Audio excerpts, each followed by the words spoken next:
Saudara-saudara, saya Dr. Daniel Hendrawan Wijaya. Pada kali ini saya akan bicara tentang penyakit celiak.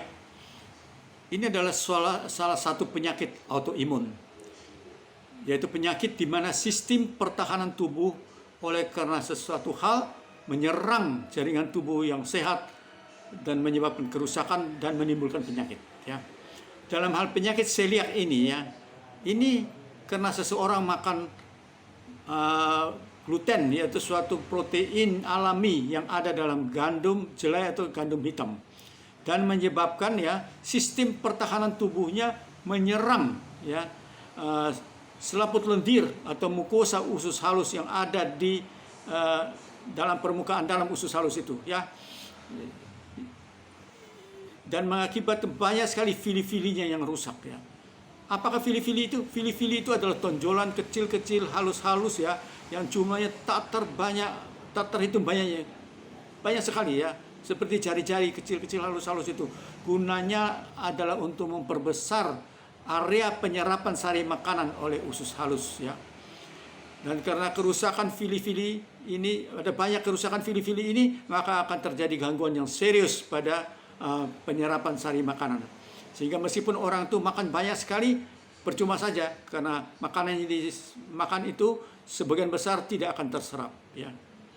Penyakit ini bila dibiarkan berlangsung lama tanpa ditangani, maka lambat laun akan timbul anemia defisiensi besi, yaitu anemia karena kekurangan zat besi, dan juga berat badan akan turun dan terjadi osteoporosis, dan pada wanita akan terjadi ketidaksuburan dan terjadi keguguran, kadang-kadang terjadi keguguran. Pada anak-anak akan terjadi gangguan pada pertumbuhannya. Anak-anak tidak dapat tumbuh tinggi, terjadi stunting, pubertasnya terhambat, enamel atau email gigi-giginya itu tidak dapat tumbuh dengan baik. Di bidang pencernaannya, dia akan mengalami diare kronis, dengan fesesnya yang berwarna pucat, berminyak dan berbau keras sekali, dan perutnya itu kembung, perutnya kembung dan sering mules-mules, sering buang angin, dan mual, muntah,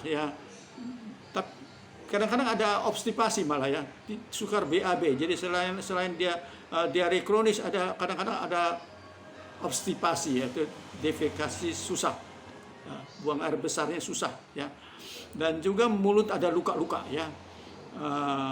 di kulit bisa tumbuh, kulit itu melepuh seperti herpes gitu, dan gatal, dan di ujung-ujung jari, kaki dan tangannya itu ada kesemutan, tulang-tulang merasa sakit, dan kadang-kadang malah ada kejang-kejang. Prevalensi penyakit ini, satu di antara 100 orang di muka bumi ini adalah penderita atau orang yang mempunyai bakat untuk menderita penyakit celiak. Hanya saja kira-kira 80% tidak menunjukkan gejala sehingga tidak terdeteksi. Menjadi jelasnya atau manifestasinya penyakit ini biasanya setelah suatu stres fisik yang berat, misalnya habis dioperasi, bedah besar, mengalami pembedahan besar, atau setelah melahirkan, atau setelah suatu stres kejiwaan yang berat, penyakit ini bisa diturunkan. Bila seseorang mempunyai anak atau ayah atau ibu yang menderita penyakit ini, maka dia sendiri akan bisa menderita penyakit ini. Sampai sekarang penyakit ini belum ada obat untuk betul-betul mengobati penyakit ini. Pasien hanya disuruh diet ketat, tidak boleh makan gluten, makanan yang mengandung gluten, Dan kalau ada banyak fili-fili yang rusak, dokter akan memberi obat-obat dari golongan kortikosteroid, diharapkan buat anak-anak dalam 6 bulan kira-kira fili-fili itu bisa sudah tumbuh kembali seperti sedia kala. Dan pada orang dewasa itu memakan waktu lebih lama, kira-kira 2 tahun atau lebih. Terima kasih, sekian saja uraian saya tentang penyakit celiac. Ya.